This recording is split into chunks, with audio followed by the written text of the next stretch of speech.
Sunnahfollowers, protectors of the Sunnah. Sunnahfollowers, protectors of the Sunnah.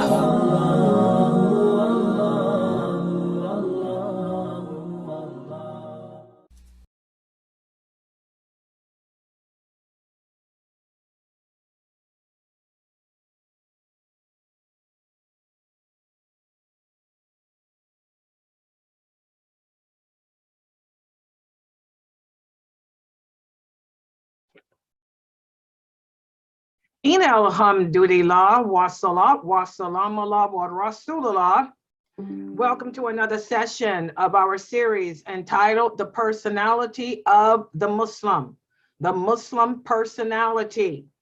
And what we are learning in this series is how to develop the characteristics and the personality traits that are not only pleasing to Allah, but by developing these personality traits, you will become a stronger person. You'll be able to handle the trials of life. You will be able to fulfill the purpose which Allah has created us to fulfill. So it's very important for each and every one of us to change the condition of ourselves, by developing the personality components that we need to have. And before I get into today's personality traits, I have a brief quiz to ask. Let me put the the quiz up on the screen.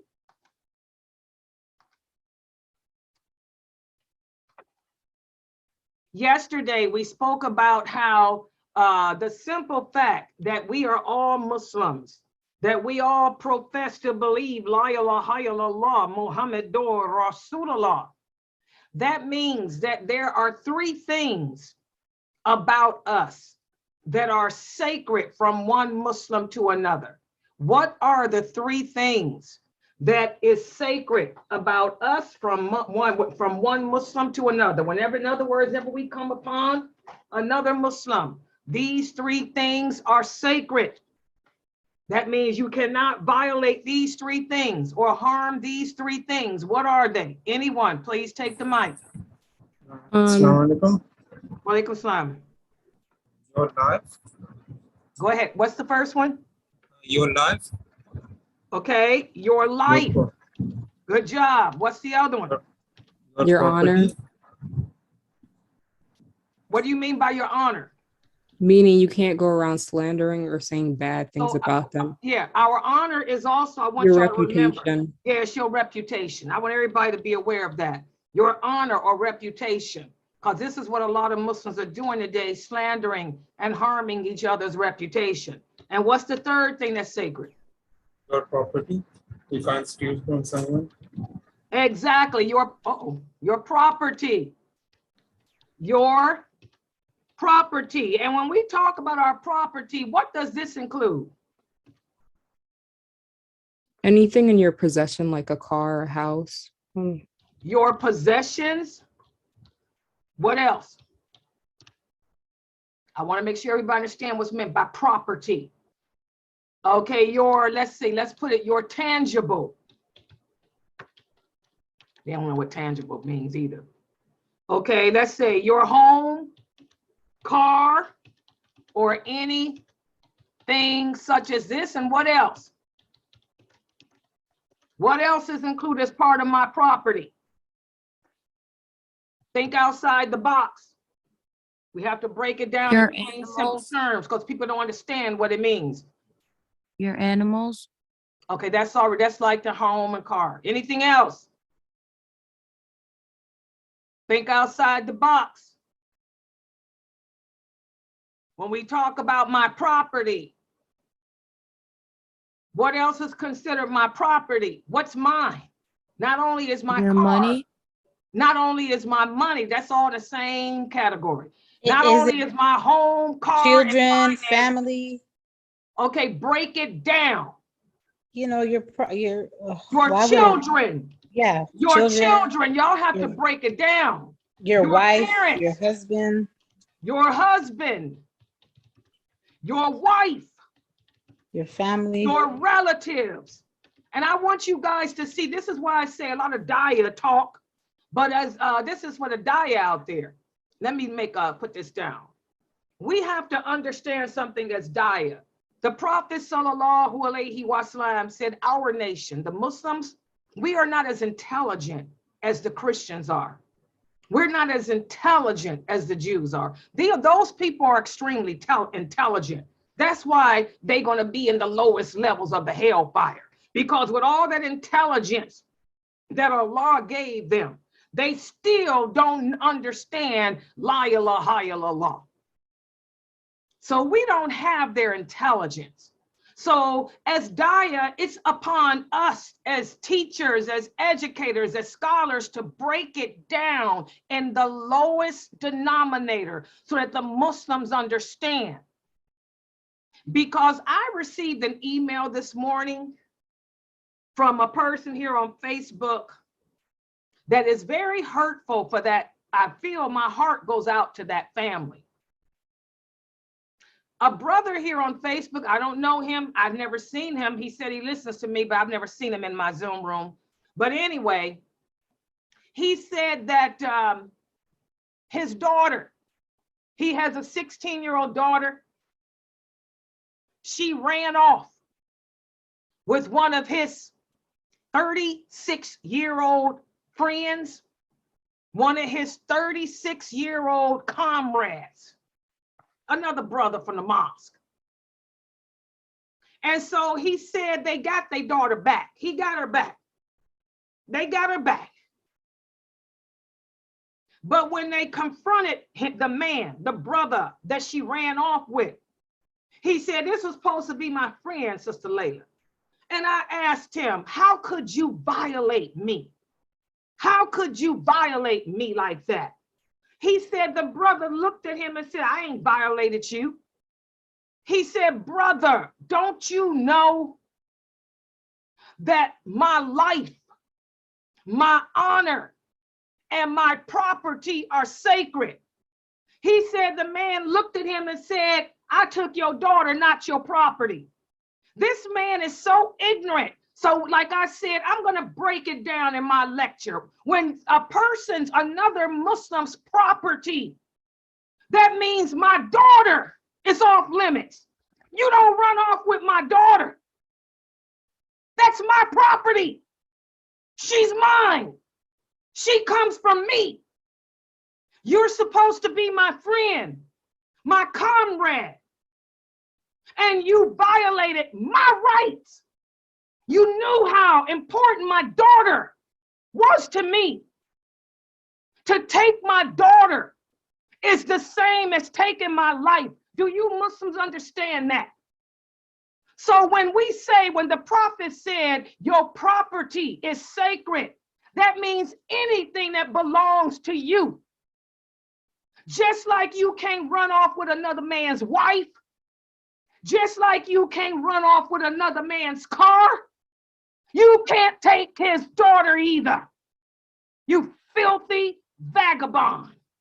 And that's the problem today. Too many Muslims out there who don't know this religion. We have to learn the deen. You cannot teach yourself the deen.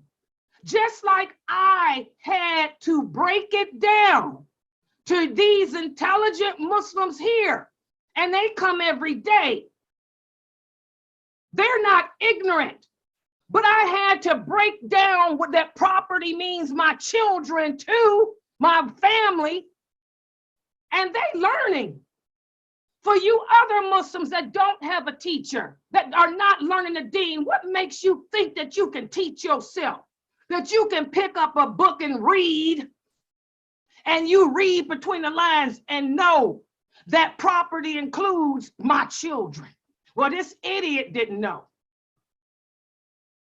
So that man got a lot to answer to with Allah, not only for violating the rules and laws in regards to eloping.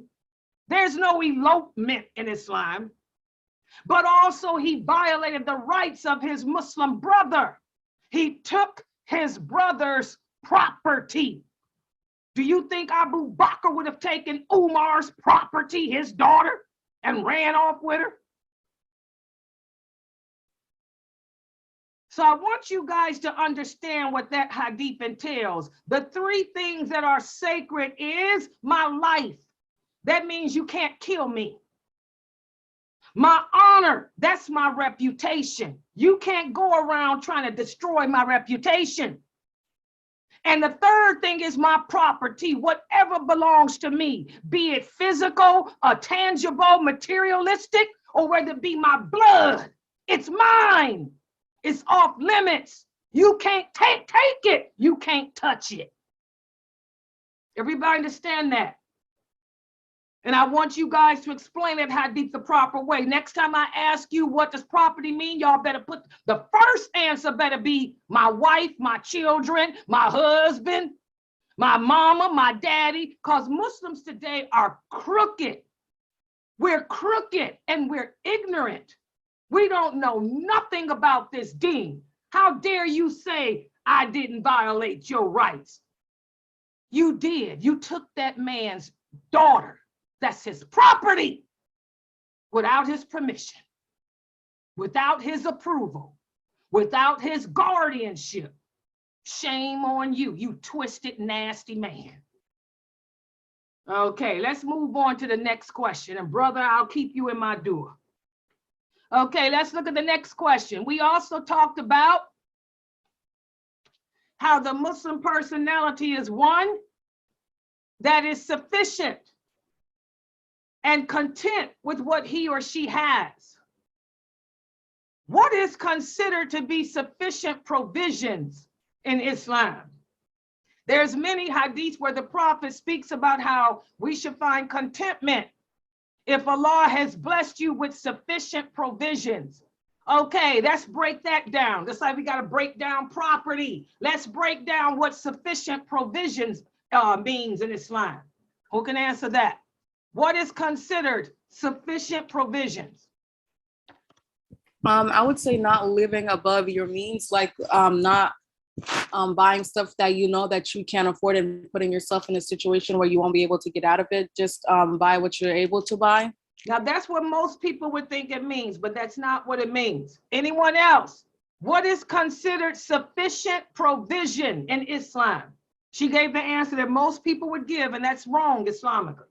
What is sufficient provisions in Islam? Anyone else? I would say being content with the things that you have in your life and not looking over somebody Yeah, what else. are those things? I want you to break it down. Okay, What is so like considered sufficient provisions? so like you know, having basic things like a home or like food or like clothing and whatnot. Okay, she's right, but I want it worded a little better. Can you remember the hadith for talking about it? The hadith, the Prophet breaks it down so well. You're given the right answers, but he words it so that a child can understand. Okay, the Prophet sallallahu alaihi wasallam said, anyone who has enough food to last him or her a day,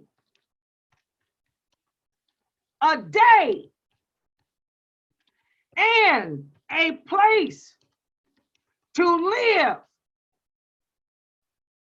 this is considered sufficient provision. Y'all understand that? Let's break it down. If I know that I got enough food that's going to last me for the rest of this day, I don't have to go out scrambling. I don't have to worry about Instacarting because I got enough food for the day. Now, tomorrow, remember, Islam teaches us to live one day at a time. As Muslims, we don't worry about the past, and we don't go crazy wondering and worrying over the future. Islam teaches us to live each day, one day at a time.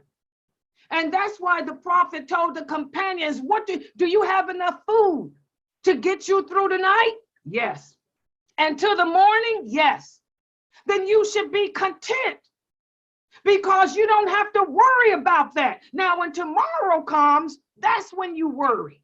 The next day comes, that's when you figure out how you're going to get your means.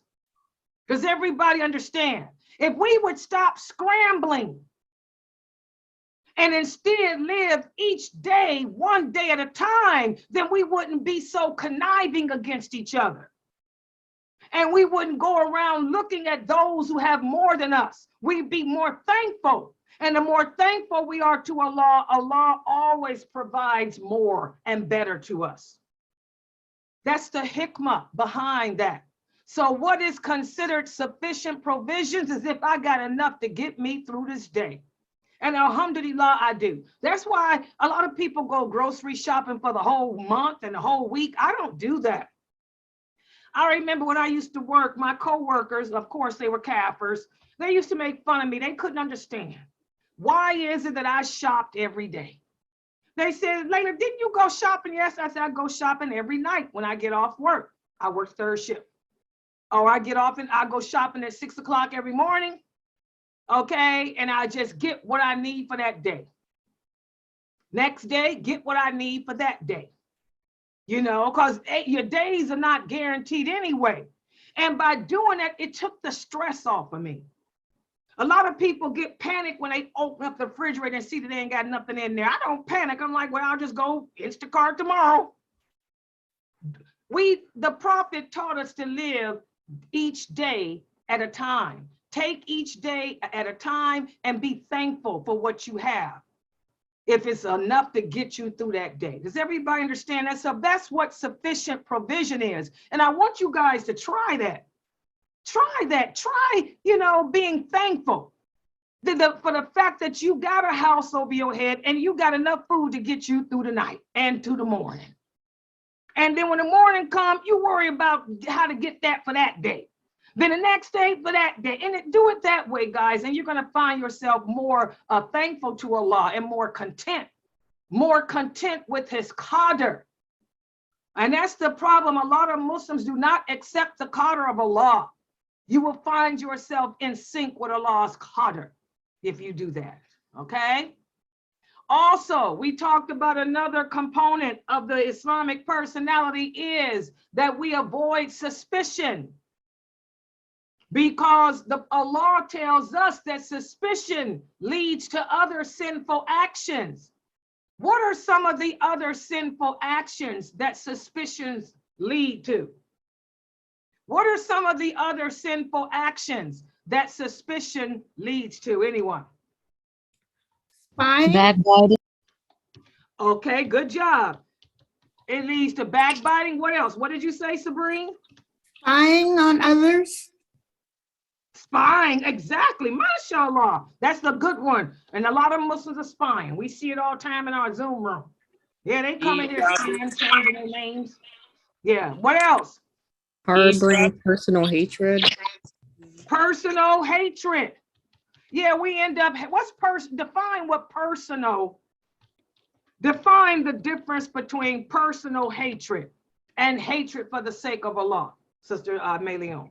Define the difference. Hatred for the sake of Allah would be like a person's doing something that Allah doesn't like. So for example, you're like looking down at another person, you're belittling them, like you're saying that they're not good enough, but Allah is saying he focuses more on the person's character, as you have personal hatred towards this person because you're jealous of this person's beauty or their intelligence. Exactly. Personal hatred is personal. I hate you. Not because you're doing things that is dislikeful to Allah. I just hate you because I wished I could be you. I don't like the way you talk. I don't like the way you walk. I don't like the way you dress. I don't like the way you laugh. I just don't like you. I just hate you. That's personal. And whenever we hate on a personal level, it causes us to transgress the limits. When we hate on a personal level, that's when we end up slandering, backbiting, lying, gossiping. But to hate for the sake of Allah, that means it's not personal. I don't hate you on a personal level. In fact, I like you. It's just that I don't like the fact that you lie sometimes. because Allah doesn't like lying. But the fact that I can see the other good in you, I just hate the fact that you lie. That means that it's not personal. I'm not going to backbite you. I'm not going to slander you. I'm just going to remind you to be more honest. When I catch you in a lie, I'm going to say, you know, sister, what did you tell me last week? Are you lying again? Shouldn't you be more honest? I'm going to remind you like that, but I'm not going to use that to hate you on a personal level where I'm going to transgress you by oppressing you. Does everybody understand? The Prophet Muhammad sallallahu alaihi wasallam said, you will never be a believer until you love and hate for the sake of Allah. Hate is a part of faith, but it has to be for the sake of Allah. Just like love must be for the sake of Allah. Okay, so good job. Suspicion will cause you to develop personal hatred against another person. What's another sinful action that suspicion leads to? Backbiting, spying, personal hatred. What else? Anyone else? I'll take slander. Exactly, slander.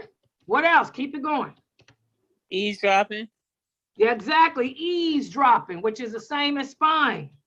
Both Right. of them are sins. What else? Lying. Lying. Good job. What else? Envy.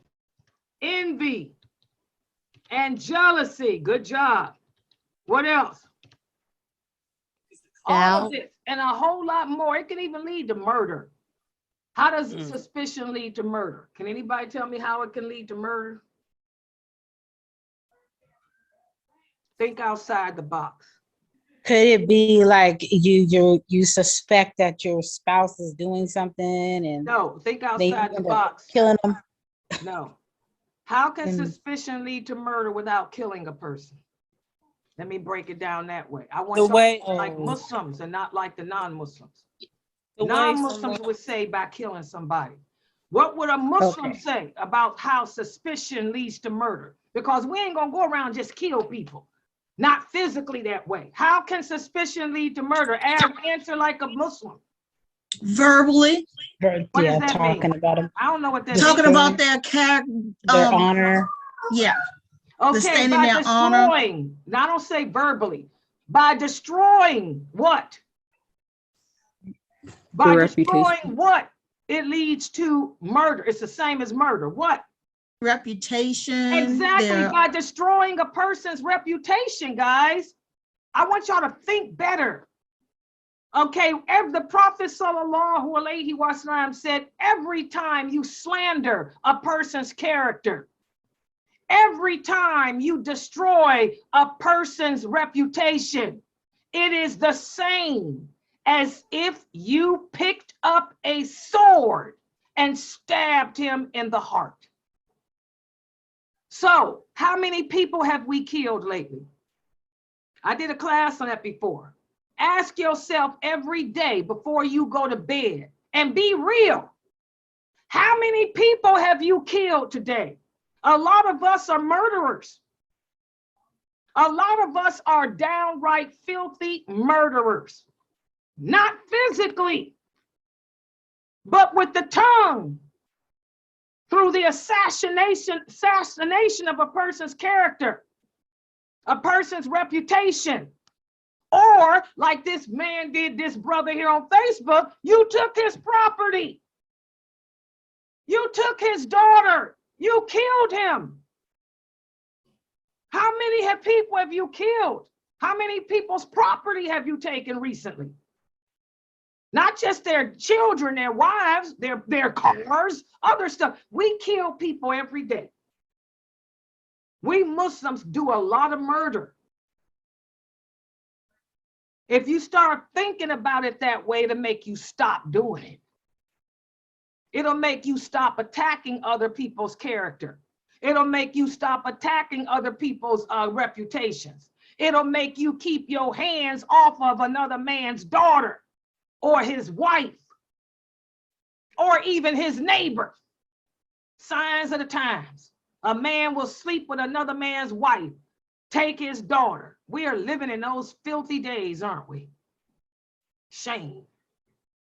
Okay, that brings us to the next question. What does it mean to assume the best of another Muslim? As Muslims, we're supposed to assume the best of one another.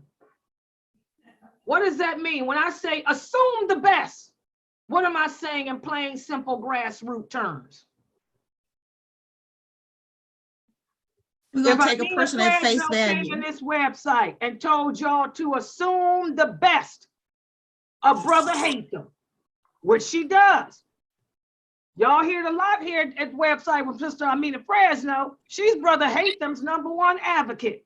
She'll come in here and say, assume the best of Brother Hatham. What is she saying? She's For the saying that benefit of the doubt. Wait a minute, one person. She's saying what? go ahead. Shamsa, go ahead. What is she saying when she says, assume the best of Brother Hatham? She's saying to see the best in him, to see the good in him instead of the bad. Nope, that We ain't should what always she's focus saying. on. Nope, that's not what she's saying. Sometimes you can't see the good in some people. She said, what does it mean to assume the best? She'll say, you'll hear her. She'll tell me that. You will hear me going off about Brother Hatham a lot. She'll come in here and say, Sister Layla, assume the best about Brother Hatham. What is she saying? It's like you see something that you don't understand or that you don't like, No, and this just ain't know got that nothing you. to do, this ain't got nothing to do about no understanding. What does it mean? And y'all see, these are students who come here every day and they can't answer this simple question. But you got a lot of Muslims out there who don't have no teachers, who don't attend no classes, and they think that they can pick up a book and read. And then now that they've read, they understand Islam. Shame on you. You better go get a teacher.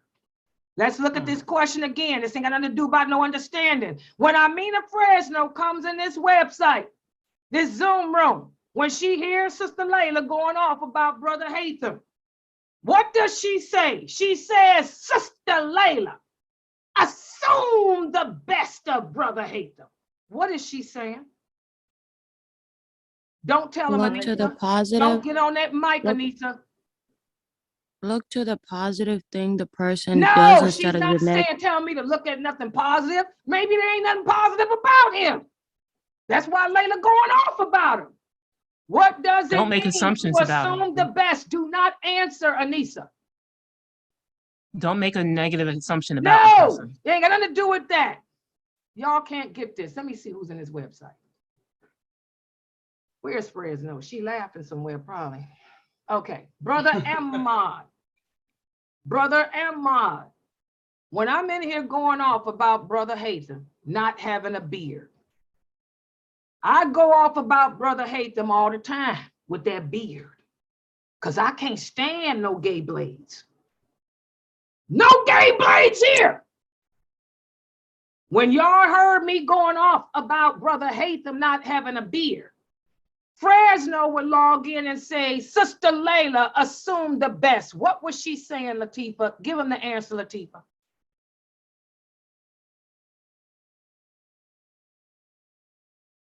When I go off about Brother Hatham and Fresno comes in and says, assume the best, what is she saying?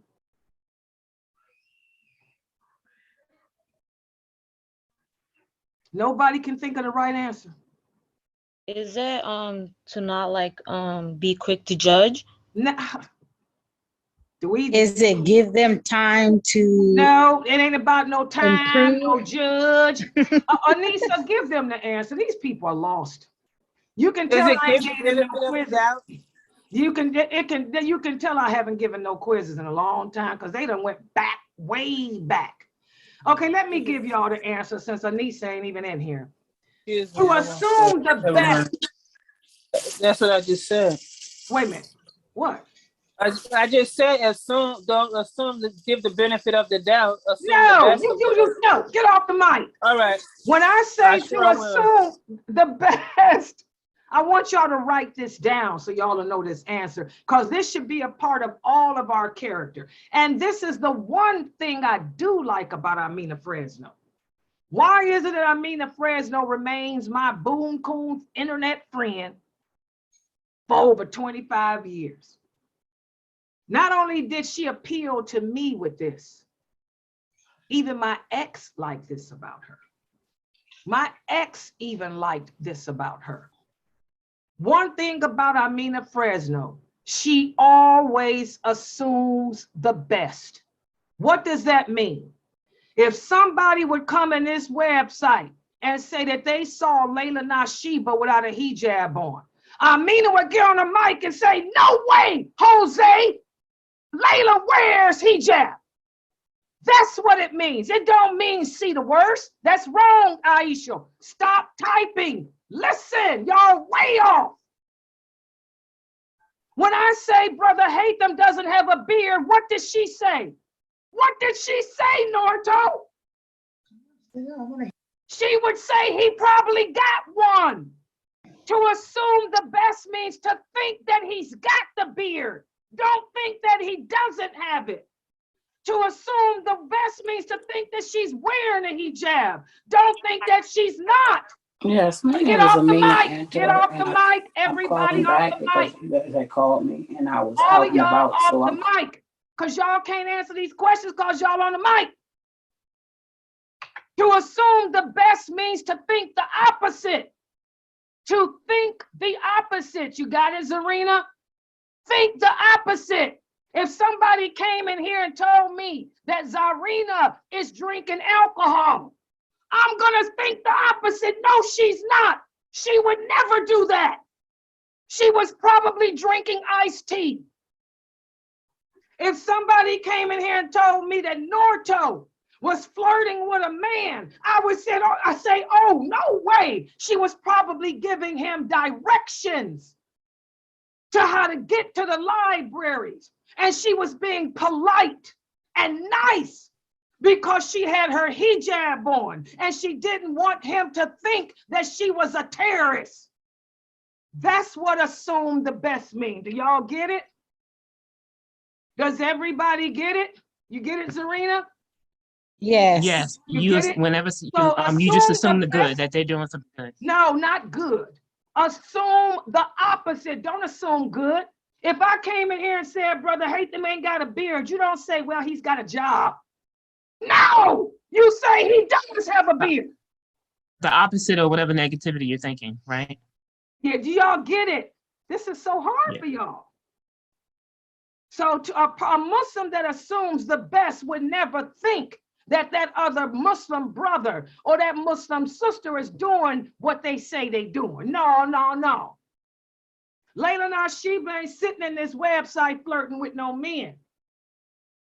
What Layla Nashiba is doing is trying to soften people's heart to her because people think that Layla Nashiba is mean.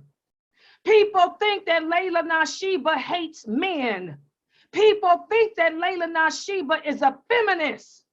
So when you see Layla Nashiba telling Brother Ahmad how handsome he is and how proud she is of him, when you hear Sister Layla tell Brother Abdullah that he's not only beautiful in looks, but even in his speech, she's not flirting.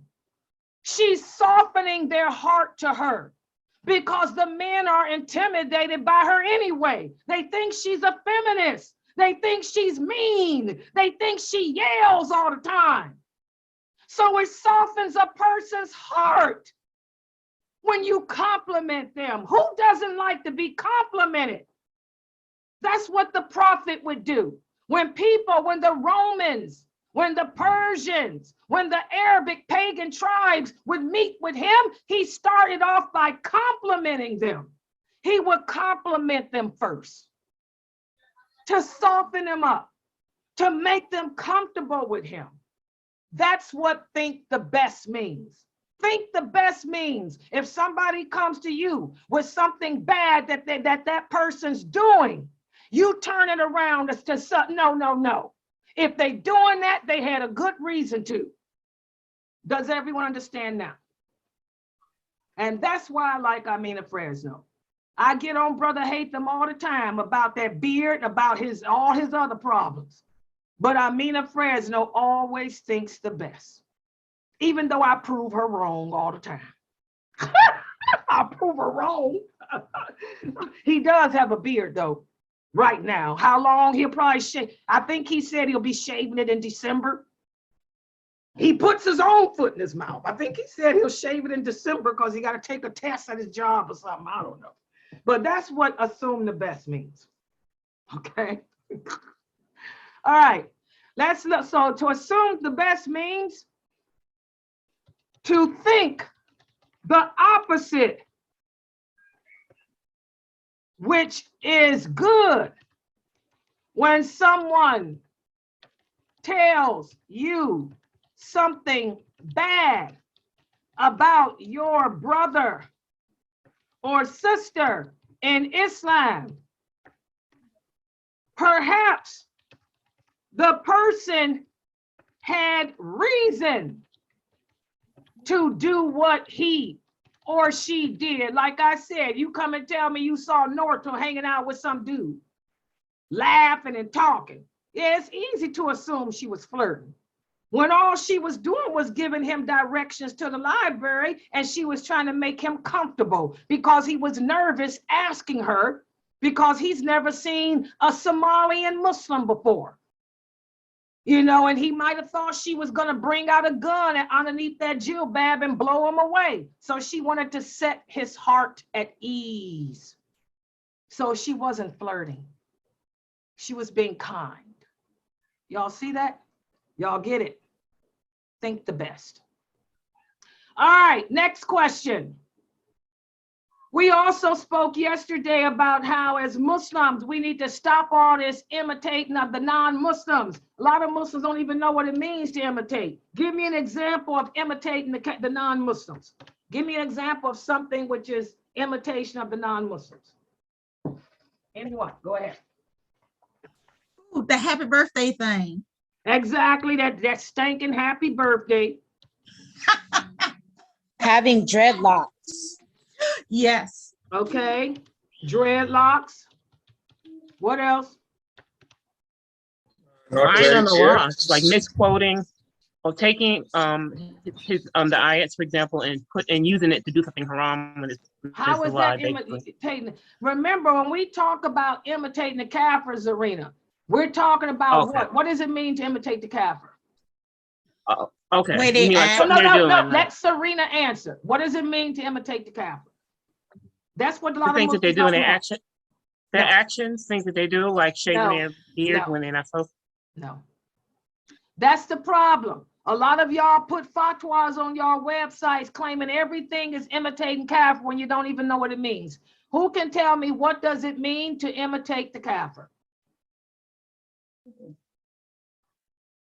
Is it imitating their acts of worship? No.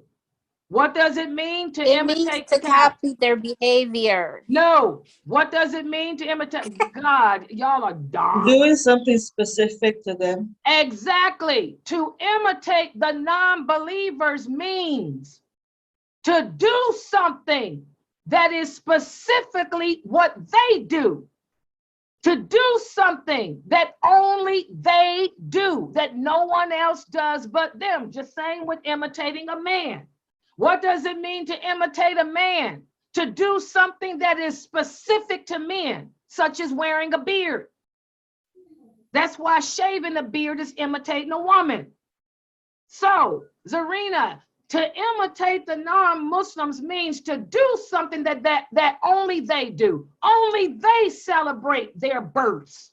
Only they celebrate their deaths. Only they let their hair grow knotty and twisted and dirty and nasty. That's unique to them.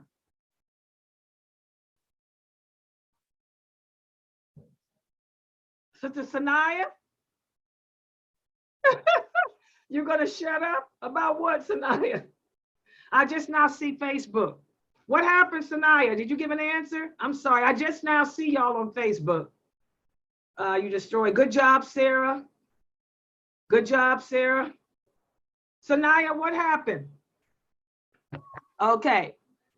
So give me another example of imitating the non-believers, Zarina. Zarina.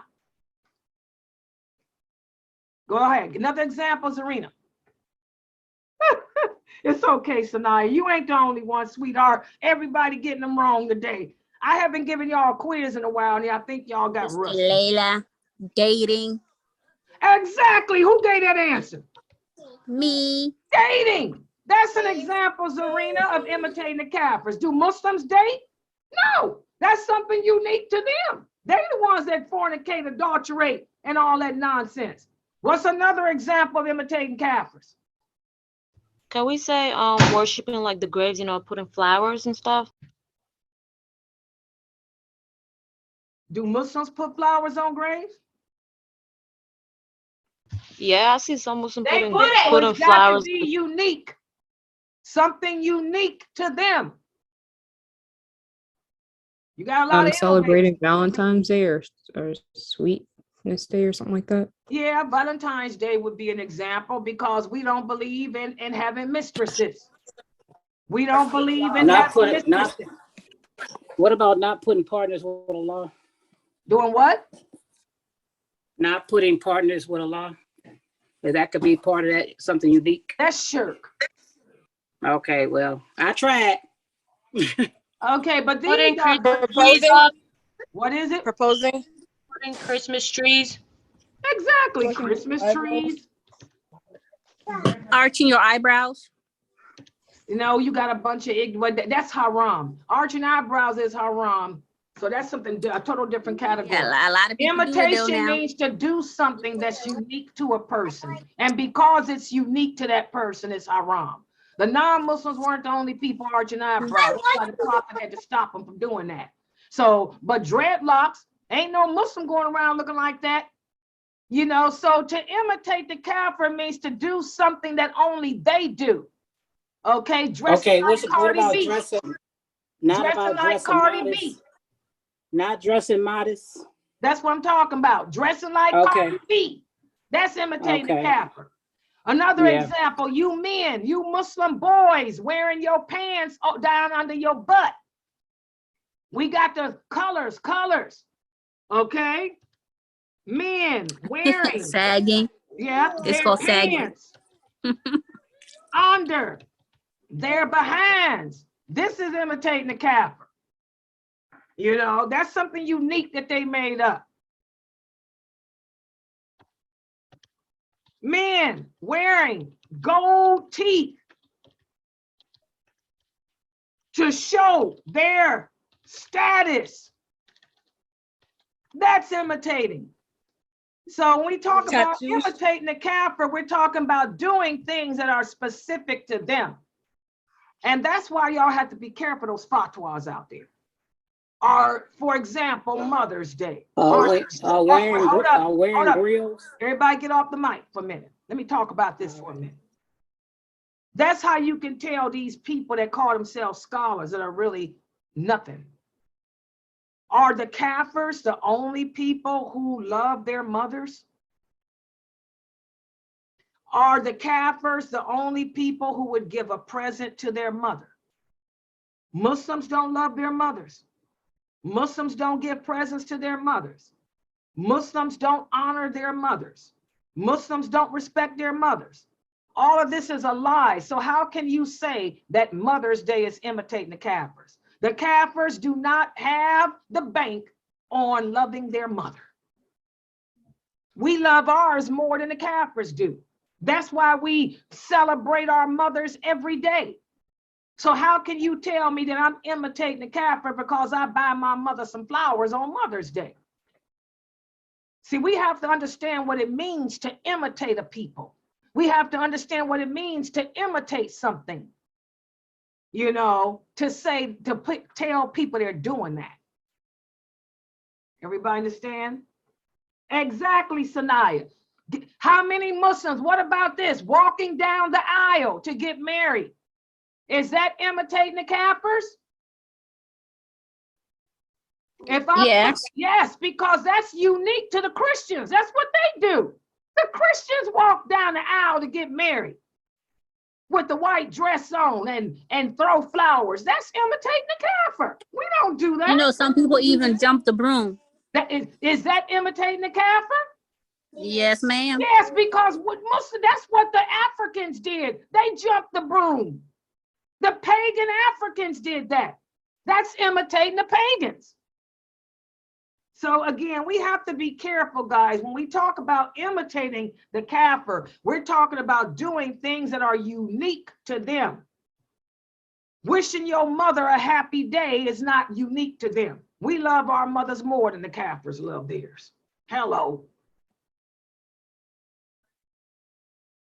Watching the fireworks on the 4th of July, how is that imitating anybody? Didn't the prophet allow the companions to watch the Ethiopians perform when they came into town? So you telling me I'm imitating the Kafir because I go watch the fireworks on the 4th of July? That ain't imitating no Kafir. The Kafir ain't got the bank on having fun. We have fun too. We enjoy things too. So we have to be careful with that. Okay. All right. I'm going to stop right here for today. I'm not going to do the lecture because we have the class with Brother Mukhtar. Brother Mukhtar is getting ready to come in the next 15 minutes, and he's going to do a class for you. And this quiz, I didn't think that I'd have to go through this with you guys on this quiz. I thought this quiz was simple and easy. But my God, you can tell I ain't gave y'all a quiz in a while because y'all were kind of messed up today. Y'all not thinking outside the box. Y'all done got lame. The brain has become lame. We have to exercise that brain more and think outside that box more, y'all. We got laxed. All right, any questions or comments?